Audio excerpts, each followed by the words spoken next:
নদীতে তল্লাশি অভিযান প্রশাসনের। স্থানীয় সূত্রে জানা গিয়েছে, সোমবার সকাল প্রায় 10টা নাগাদ 3জন নাবালিকা মেয়ে শান্তিপুর এলাকায় বাড়ির পাশে গঙ্গা নদীতে স্নান করতে যায়। ঠিক সে সময় আচমকা এই 3জন নাবালিকা মেয়ে নদীতে তলিয়ে যায় বলে খবর জানাজানি হতেই এলাকা জুড়ে জোর চাঞ্চল্যের সৃষ্টি হয়। খবর দেওয়া হয় মানিকচক থানার পুলিশ প্রশাসনকে।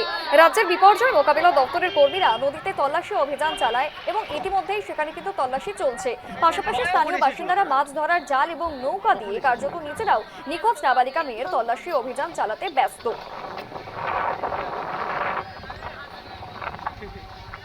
ডুবুরি এসেছে, আপনারা এই জাল ফেলে দেখছেন, খোঁজ পেয়েছেন এখন পর্যন্ত? এবং তাদের বয়স 9, 10, 11।